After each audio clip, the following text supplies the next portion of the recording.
Hello Switchblade collectors, this is Will here again with another knife project I wanted to bring to you all. What I have here on the chopping block is a couple of original Schrade Walden swing guard switchblades. They were made pre-1950s. But that's not really what I was wanting to show you. I was wanting to show you the box in the middle there. It is a Taylor Brands remake of a version of one of these knives. It is made in China. It was made back in 2008 to bring back the pattern of these knives.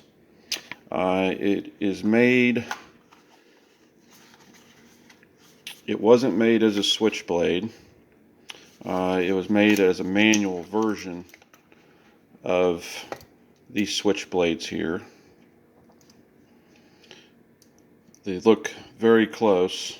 It has black synthetic handles that are jigged. So the parts are close to identical, but not exact. What I wanted to do with it, since I had these switchblades and I am a machinist, is I wanted to convert this to a switchblade. And I've seen a couple videos on YouTube where it had been done, but I decided to give my try at it, and here it is. Full auto out of a manual version. This particular model couldn't be a better choice to do that with, for the simple fact is it's got a push button, and the blade is set up just like these switchblades, where the locking button locks it closed and open. The only thing this doesn't have compared to these originals is it doesn't have the sliding locking mechanism. So I guess the reason they left that off was they didn't figure you were going to accidentally open it, in your pocket, because it's a manual. And you can also see there's a nail nick there on the blade. This is the earlier version. It's the charter member 1 of 600, which means this is not actually 1 of 600, but it's out of 600. They did start making these in 2010 without the charter member, so they probably made a lot more of those. But it's the same knife, but without this etching here on the blade. I wanted to hide all modifications that would make it look like it had been modified.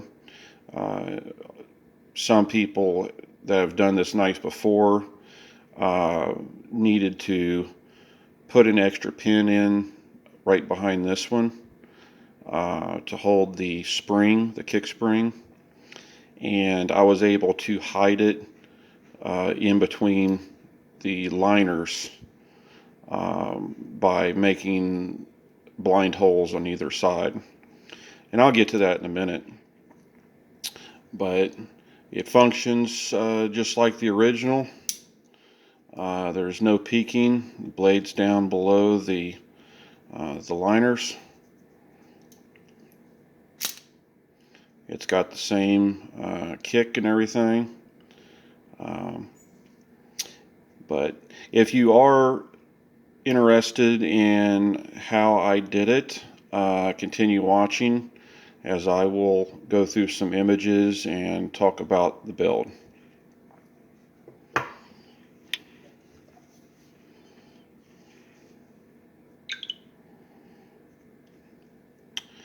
Okay, there is the picture of how I took the knife apart. Uh, I actually had an original version that was a donor knife, so I was able to uh, more or less compare the parts of it to the parts of this knife, to be able to mimic the way that the spring is mounted in the knife. The first thing I did was I removed these pins, the rear pin here, the center pin, and the top pin. Now the top pin was completely hidden under the bolsters because it had been polished so well, surprisingly, from China, but it was pretty well hidden.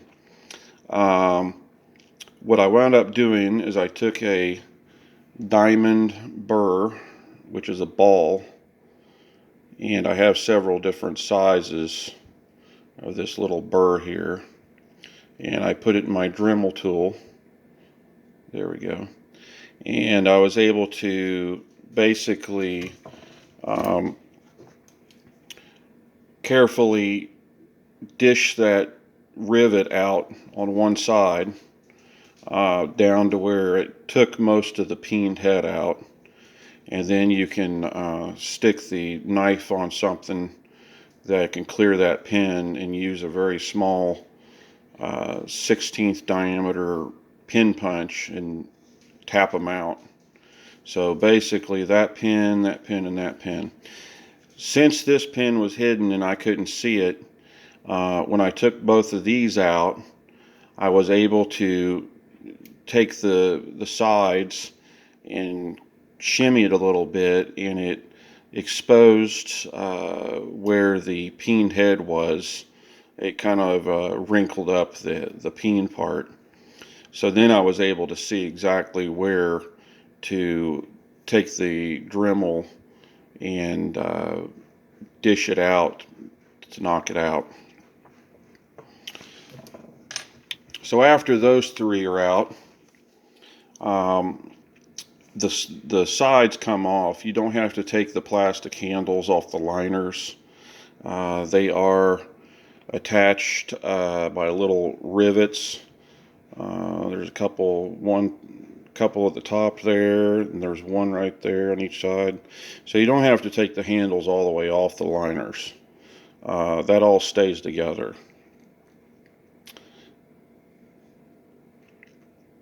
Here's a picture of an original blade, Schrade Cutco, compared to the newer blade. This is where the locking mechanism engages. This front one here is when the knife is closed. This back one is when it's open. I did have to move this pocket over about 50 thousandths. Because it was a spring tensioned knife before, it didn't have a kick spring pushing up on the knife blade to where it was cammed. As you can see, this is a cam. The back spring would put tension against it and it would snap downward. But when I took that lobe off of there, I had to move the pocket so the engagement would allow the blade from peaking above the liners, which it came up about 1/8 inch above the liners. But after I moved it over, and I'll show you some dimensions here in a minute on that. There is the original, and I don't know if I'd even call this a back spring. It's more of a spacer frame piece. This is actually a back spring that is arced, and this little hump there is actually where the tang would hit and keep the blade from coming down and slamming in the back spring. But that's the original 4 7/8 frame piece that doesn't ever have any tension on it other than just holding the spring in place. As you notice, there's a couple little holes up there. Those actually help line up this part to the liners. And I wound up adding a couple of them in this, the back spring. I did have to flatten the back spring out because it was an arc. And I'll show you in this next picture. There's the difference on the ends. So I did wound up grinding this completely off, and I did clear a lot like it is right there, so I didn't have to lose a lot on the blade, but I did have to take some off the blade as well. There's the original. It's laying flat on the table. There's the newer one. As you can see, it's about 1/8 inch above the table there, about 1/16 over there. So I had to flatten this out as best as I could. Once I got it flattened out, I put it back in the knife, and I put some drill bits in there to line me up. I bent it just a little bit further so it wouldn't be below on the end here. So I made it a little bit proud of the knife, and I used a belt sander to blend the back spring in with the back of the knife.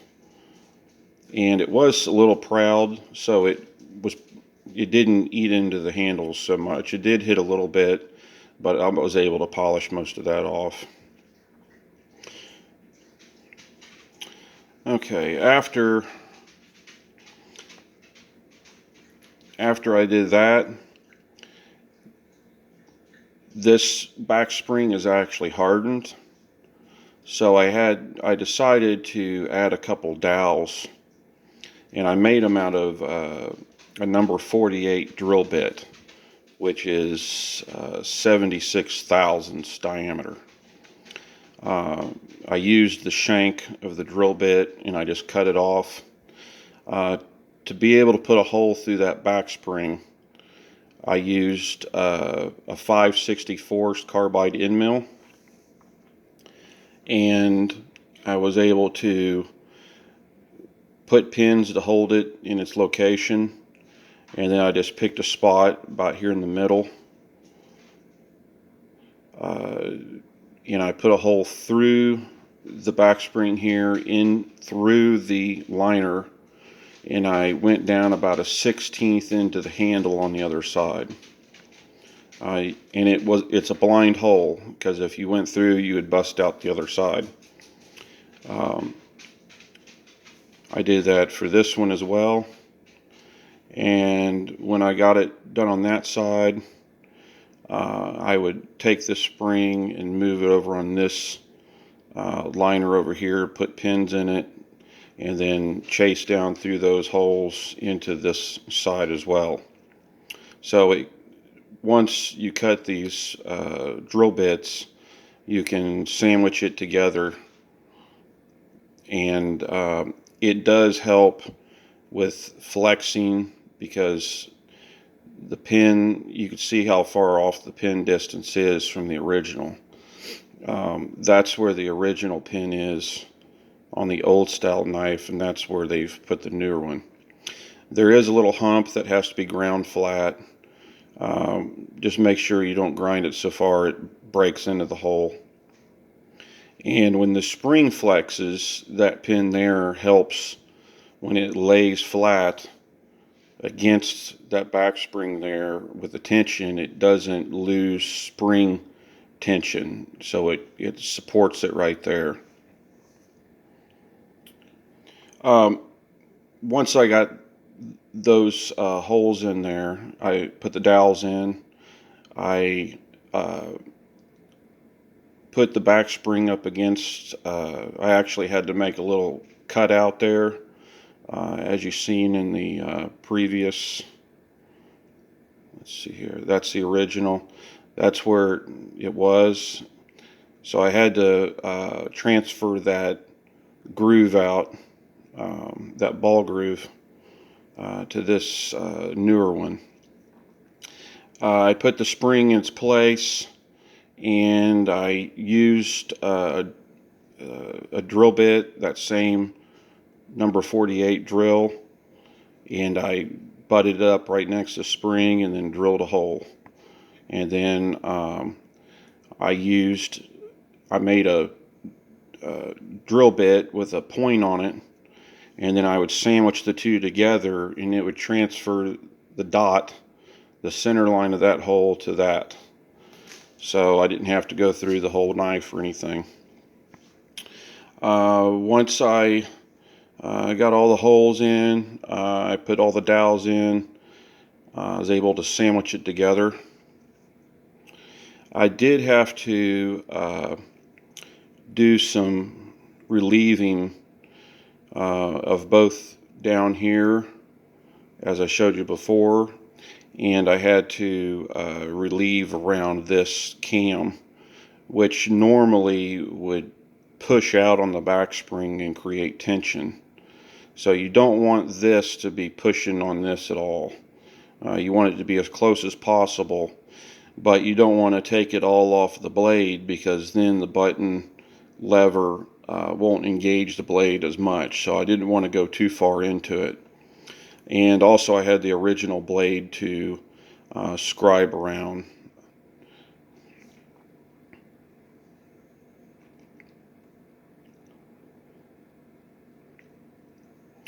Once I got all that done,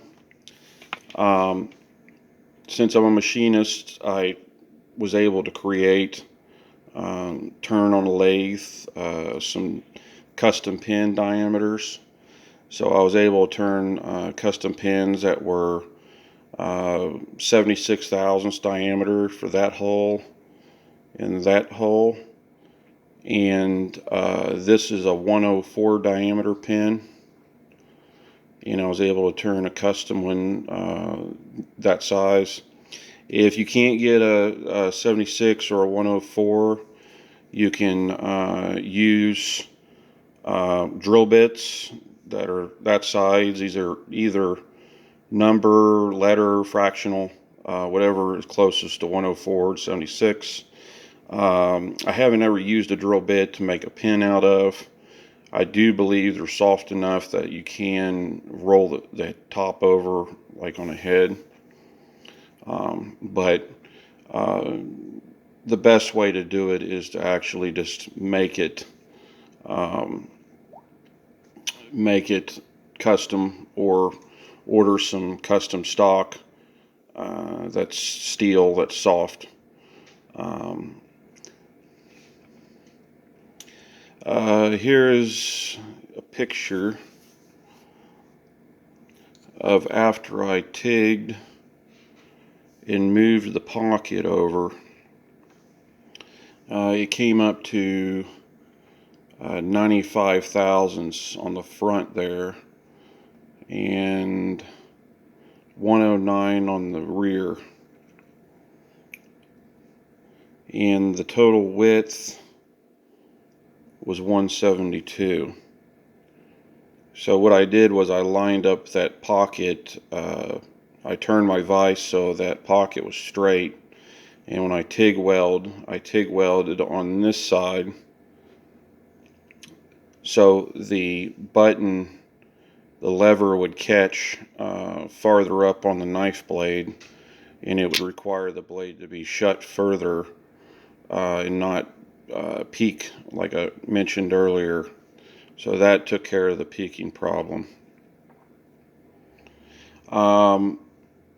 Assembling the knife, I painted all the pin heads, polished them, ground the pin for the blade. You could either paint it over, or if you wanted a finished look, you can either leave it. Let me see here. You could either just roll it over kind of like these, or you can peen it around there and file it down. But it does hold better if it's got a head on it. After doing that, it was time to attach the guards. I think I have a picture on here of the guards. Here, I'll just show you on the other knife. When they put these guards on in China, you know, I've seen a lot of even the older knives. If you've ever seen videos or people, or even have one of these knives where people try to open it and it jams up all the time, it's because the pin had been pressed into the blade, and then these were loosely put over the pin on each side and then peened over so they wouldn't fall off. The problem with that is they move independently, and the best way to do that, and I had to open it up just slightly. I think I opened it up to 80 thousandths in the blade with that carbide end mill. I used a Dremel and opened it up to where 80 thousandths would fit through.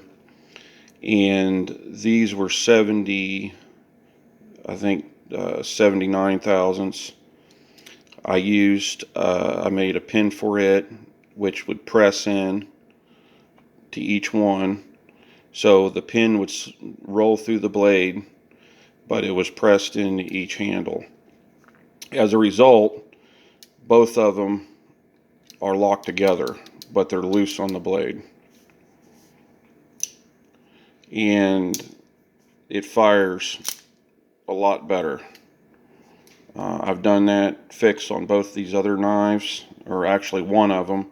I discovered the other one was correct, and one of them, each one would flip around independently, and it seemed like every time I would open the knife, it would lock up or jam up somehow. But having the weight of each one carry on the other, it definitely helps it with not jamming up on the top. Please try this at your own risk. I suggest having, if you have skills being a machinist or good in the workshop, you might need a lathe if you don't make your own custom pins. You could probably do a lot of it on the drill press and a belt sander.